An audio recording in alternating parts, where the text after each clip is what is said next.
दौलत की ख्वाहिश है, ना इज्जत की, ना शोहरत की। अल्लाह ने बहुत दी, बहुत देखा है, ताकत को भी बहुत देखा, शोहरत को भी बहुत देखा। कैसे आप सब? मेरा नाम है जयमानी। अस्सलाम वालेकुम दोस्तों, कैसे हैं आप सब लोग? खैरियत से हैं? Welcome to our channel. So viewers, मेरा नाम है उस्मान कुरैशी। अकबरुद्दीन अवैसी साहब की very very very emotional speech है। आई होप आप लोगों को हम इमोशनल हो जाते हैं यार। इमोशनल देखिए इस वजह से होते हैं ना, क्योंकि यार ये बंदा बाकी हक पे है, मतलब मजा नजर आता है यार ये बंदा। फिर बंदे का अकबरुद्दीन साहब वाकई हक पर हैं। वो एक ऐसे देखे एज अ बैरिस्टर हैं, उनको मतलब अपनी लाइफ लंदन में भी अपनी अच्छी गुजार सकते थे, ठीक है, लाइफ स्पेंड कर सकते थे। इंडिया में भी इनके पास इतनी प्रॉपर्टी है भाई, अच्छे शहजादों की तरह अपनी लाइफ गुजार सकते हैं, लेकिन उसके बावजूद भी पॉलिटिक्स में आए और लोगों की हेल्प कर रहे हैं, गरीबों को सपोर्टर कर रहे हैं। और आप सबसे बड़ी बात यह है कि अकबरुद्दीन साहब की आप बात देख लें भाई, मतलब इतने छाए हुए हैं, मतलब जो बातें करते हैं वो अमल करते हैं, डोर टू डोर जाते हैं, लोगों की हेल्प करते हैं, मतलब जो कहते हैं वो करके दिखाते हैं, ठीक है। और तो अपनी पर्सनैलिटी की वजह से ज्यादा पहचाने जाते हैं, अपनी बातों के साथ, अपनी सोच के साथ, अपने वादों के साथ, अपने ख्यालात के साथ, अपने जज्बात के साथ। देखिए पॉलिटिक्स में ही कहते हैं मैं क्यों आया हूँ, मैं पॉलिटिक्स करने नहीं है, मैं लोगों की खिदमत करने आया। और बाकी यारी खिदमत करते हैं, लोगों का राशन डलवाते हैं, लोगों की लड़कियों की जो जहेज का इश्यूज होते हैं वो करवाते हैं, घर में किसी का राशन का मसला होता है, फिर शॉप्स का सामान होता है लोगों के, यहाँ तक कि घर में अगर किसी का इलेक्ट्रॉनिक्स का कोई सामान भी खराब होता है तो भी बंदे भेज देते हैं कि भाई मैं भेज दूँ, आप इतने भी परेशान ना हो। तो ऐसे इंसान है यार। मतलब मैं सच्ची में बताऊं कि इंडिया में अगर मैं किसी का फैन हूं ना भाई, मतलब पॉलिटिक्स में, तो भाई इन दो भाइयों का फैन हूं बहुत ज्यादा, क्योंकि इन जैसे मैंने पॉलिटिक्स अपनी लाइफ में नहीं देखी है। तो व्यूअर्स पहले इस वीडियो को स्टार्ट कर लेते हैं। आप लोगों को भी टाइम ज़ाया नहीं करेंगे, क्योंकि आप लोग भी कहते हैं यार इतना मतलब टाइम ना ज़ाया करो। 3 2 1 पहले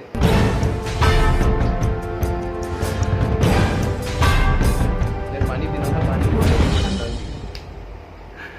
एहसान तो 99 में आपने किया, लेकिन उसके बाद फिर आज से 7 बरस कबल 30 अप्रैल को जब गोलियां मारी गई, चाकुओं से मारा गया, जिस्म को छन्नी कर दिया गया, पेट को चीर दिया गया, अंतड़ियों को बाहर कर दिया, गुर्दे खराब हुए, गोलियां लगी, मेरे पेशाब की थैली फट गई, सब मौत के दरवाजे पर खड़ा था।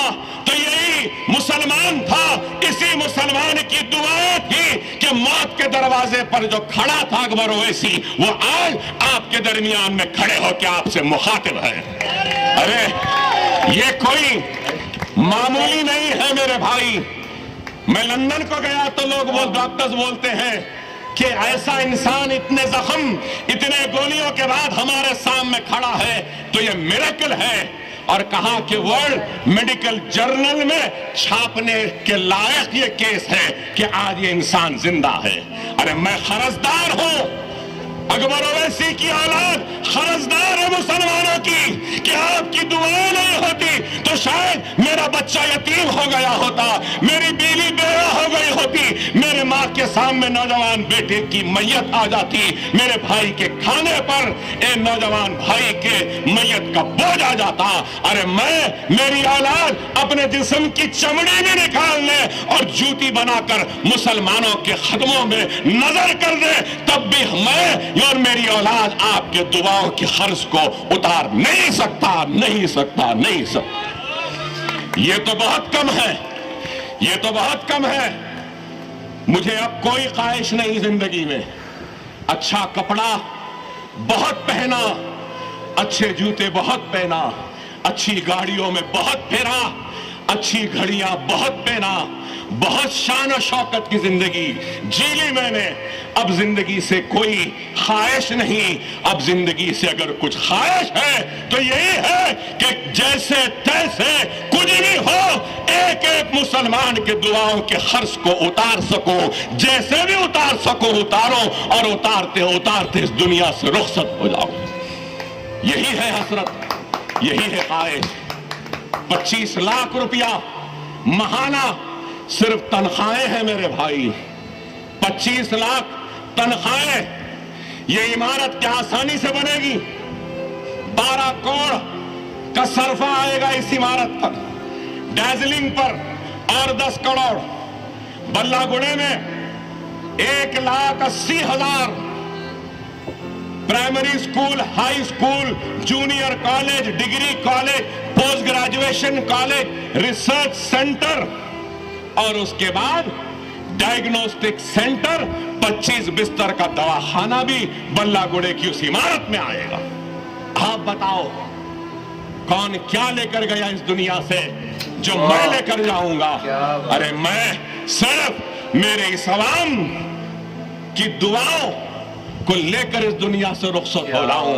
और 13,000 बच्चों में से अगर एक भी बच्चा मेरे लिए, मेरी औलाद के लिए दुआ कर दे तो मैं समझूंगा कि मुझे जिंदगी भी मिल गई और मेरी आखिरत भी संवर गई। और कुछ नहीं, और कुछ नहीं चाहिए। ना इख्तिदार की ख्वाहिश है, ना दौलत की ख्वाहिश है, ना इज्जत की, ना शोहरत की। अल्लाह ने बहुत दी, बहुत देखा है, ताकत को भी बहुत देखा, शोहरत को भी बहुत देखा। अब कुछ ख्वाहिश नहीं, अब कुछ ख्वाहिश है तो यही है कि मरने से पहले हैदराबाद और बिलखुसूस पुराने शहर के हर घर में इल्म के एक छोटे से दिए की रोशनी को जला सकूं। यही ख्वाहिश है, यही एक आरजू है, यही एक जुनून है, बस यही काम है। छोटी सी स्पीच थी, इनकी इमोशनल जो पिक्चर थी आप इसके साथ देख क्रिटिकल सकते थे। सिचुएशन थी। आप इनकी जो अटैच पिक्चर थी बिल्कुल ही मतलब यार मेरा तो मतलब कहते हैं ना कि लड़के रोते ही मेरे तो आंसू आ जाते हैं यार इनकी इस तरह की बातें सुन के यार। सीरियसली मतलब इतनी इमोशनल स्पीच, मतलब आप ये देखें वो सही कह रहे हैं यार, देखें मुझे कितना गोलियों से छन्नी की है, चाकू मेरे पेट में मार दिए थे। तो ये बातों की बात नहीं है, उनके ऊपर गुजरी है और वो यही कह रहे हैं कि एक मिरेकल से नहीं है यार, एक मिरेकल से कम नहीं था कि ये आज सामने खड़े और कितनी हैं। बड़ी आप ये देखें बात की है कि इनके स्कूल्स चल रहे हैं, स्कूल्स इनके अपने जाती है, कॉलेजेस इनके अपने जाती है, और हॉस्पिटल्स इनके अपने जाती है, ठीक है। उसके बावजूद भी ये क्या कहते हैं कि मुझे सिर्फ और सिर्फ इतना चाहिए कि उन सब स्कूलों और कॉलेजेस में अगर एक बच्चा भी मेरे लिए दुआ कर देना तो मैं समझूंगा कि मेरी लाइफ ओके हो गई है। और ये चाहते हैं कि हैदराबाद, अभी देखिए सबसे बड़ी बात पता क्या है, अब जो एजुकेशन है ना इंडिया के अंदर लिटरेसी रेट बहुत अच्छा है, लेकिन यार देखिए बहुत सारे मेरे व्यूवर्स क्या कहते हैं कि यार आप मुसलमानों को सपोर्ट, देखिए मैं मुसलमानों की बात यहाँ पर बिल्कुल भी नहीं करता। देखिए मुझे असदुद्दीन अवैसी साहब और अकबरुद्दीन साहब की जो बातें समझ आती है वो ये कहते, देखिए आज से जो मतलब कुछ साल पहले, काफ़ी साल पहले अगर आप चले जाएं तो 70 अराउंड बिल्कुल ऐसा है। बट ये जो पार्टीशन हुआ है, ठीक है, मैं कहता हूँ नहीं होना चाहिए था, लेकिन किस वजह से पार्टीशन हुआ था?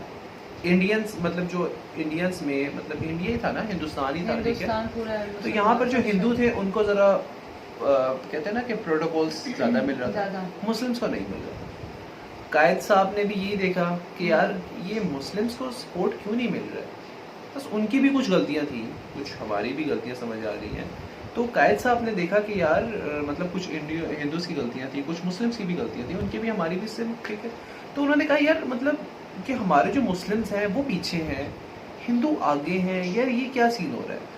तो इस वजह से उन्होंने एक अलग मुल्क बनवाया, ठीक है। गलती उनकी नहीं थी, उन्होंने बहुत अच्छा सोचा और आगे आज हमारा पाकिस्तान किस जगह पर चला गया है, ये हमारी गलती है, हम उनको ब्लेम नहीं कर सकते। कायद की गलती नहीं, उन्होंने हमें एक मुल्क बना के दिया, उन्होंने तो बहुत इसी तरह बिल्कुल सक्सेसफुल दिया था, ठीक है। और 70s के दौर में बहुत अच्छा जा रहा था, बहुत तरक्की कर रहा था, लेकिन ऐसा सब किस तरीके से नहीं चला गया ये तो आप लोगों को पता ही है। लेकिन हम बात करते हैं अकबरुद्दीन अवैसी साहब, तो यार ये भी देखें हिंदू, अभी काली माता का मंदिर उन्होंने बनाया, 10 करोड़ रुपए दिए, ठीक है। और भी कितनी लागत आई है तो वो मुझे इस बारे में इतनी इन्फॉर्मेशन नहीं है, लेकिन जो सुना गया है कि इन्होंने मतलब हिंदुओं को भी सपोर्ट किया। मुस्लिम्स को सपोर्ट करने का, हर बच्चे को पढ़ाने का मकसद ही यही है इनका कि यार मतलब जैसे हिंदू तरक्की कर रहे हैं, मतलब हिंदुइज्म आगे जा रहा है तो मुस्लिम्स भी आगे चले। देखिए हिंदुस्तान किसी एक का तो है नहीं, हिंदुस्तान हिंदुओं को जितना है उतना मुसलमानों का भी है, जितना क्रिश्चियंस का है उतना बुद्धिज्म का भी है, तो सबका है हिंदुस्तान। हिंदुस्तान तो आपको पता है बहुत बड़ा है, कोई छोटी सी चीज़ तो है नहीं, मतलब नागालैंड देख लें, कहाँ तक मतलब इंडिया फैला हुआ है। तो इसी तरह मुस्लिम्स के हक पे बोलते, इसी वजह से क्या देखें उनको सपोर्ट नहीं मिलती है, उनको किसी अच्छे ओहदे पे मिलते नहीं है, मतलब एक अच्छे ओहदे पे लेके जाने से पहले ही उनको नीचे गिरा देते हैं। तो ये देखें इनकी एक जो ख्वाहिश है ना वो यही है कि हर घर में ना एक तालीम याफ्ता बच्चा हो, मुस्लिम्स का बच्चा आगे जाए। देखिए मुस्लिम्स एक बॉलीवुड इंडस्ट्री के अलावा मैंने नहीं देखा कि इंडिया में कोई भी मुस्लिम्स जो मतलब देखा जाए तो कि वो ऊपर काफ़ी गया है।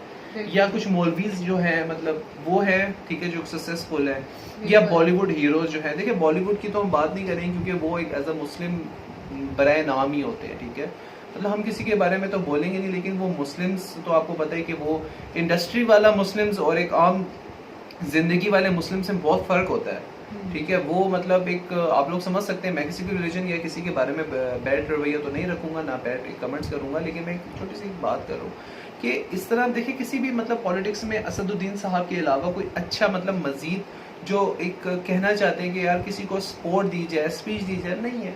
लेकिन ये देखिए मुस्लिम्स पे इतना खतरा भी इनको समझ आता है, लेकिन मुस्लिम्स आगे भी नहीं है, तो ये बड़ी प्रॉब्लम्स है। इसी तरह अकबरुद्दीन साहब और अवैसी साहब जो है ये मुस्लिम्स के हक पर इसी वजह से बोलते हैं कि देखो उनको राइट्स नहीं मिलते, मतलब हिंदुस्तान में रहने के बावजूद भी उनको ये ताने दिए जाते हैं कि भाई आप पाकिस्तान जाओ, जाओ यहाँ से निकलो, ये तुम्हारा नहीं है, पाकिस्तान जाओ, पाकिस्तान जाओ, पाकिस्तान जाओ। यार क्यों जाए? उनकी देखिए लाइफ वहां पर है, सब कुछ वहां पर है, मतलब पैदा हुआ तो पाकिस्तान जाके वो क्या मतलब कैसी बात है? हिंदुइज्म क्या मतलब हिंदुस्तान सिर्फ हिंदुओं का है? ऐसा नहीं है यार, जितना हिंदुओं का है उतना ही मुसलमानों का भी है। देखिए ये अब आप थोड़ा सा अगर काफ़ी अर्सा पहले पीछे चले जाए, हिंदुओं ने मतलब अंग्रेज़ों ने हिंदुओं पे मुसलमानों पे हुकूमत की थी 200 साल, उनको किसने हटाया? मुसलमान और हिंदुओं ने मिलके। आज क्या करें, हम दोनों एक दूसरे के खिलाफ हैं। किस वजह से? जी ये हिंदू है, ये मुस्लिम है। यार ये एक प्यार लेकर आओ, इसको जंग नहीं बनाओ, इनको अपनापन करो। जितना हिंदुओं का उतना ही मुस्लिम्स का है यार। और देखिए प्रॉब्लम्स गोश्त की बनाते हैं, ठीक है, कि ये जो मतलब मुस्लिम्स गोश्त, तो देखिए आप मुझे ये बताएं, इंडिया जो है, नहीं इंडिया जो है, बिल्कुल आई एग्री विद यू। अब इंडिया में सबसे ज्यादा मतलब जो कह सकते हैं ना इम्पोर्ट एक्सपोर्ट का जो काम होता है, ठीक है, बीफ के गोश्त का, वो इंडिया में सबसे ज्यादा हो रहा है। और वो हिंदू कर रहे हैं, मतलब यहाँ से आउट ऑफ कंट्री जो गोश्त भेजा जाता है वो हिंदू कर रहे हैं। और इसकी मैं अपने पास से बात नहीं कर रहा हूँ, विकीपीडिया में आप सर्च भी कर सकते हैं कि इंडिया के अंदर बीफ का गोश्त बहुत ही ज्यादा मतलब आउट कंट्री में जा रहा है, मतलब यूरोप में, अमेरिका वगैरह इस तरह की कंट्रीज में जा रहा है, और वो हिंदुइज्म कर रहे हैं। तो यार क्यों लड़ाई है, क्यों झगड़े हैं, क्यों फसाद है और क्यों जेलसी है? व्हाई?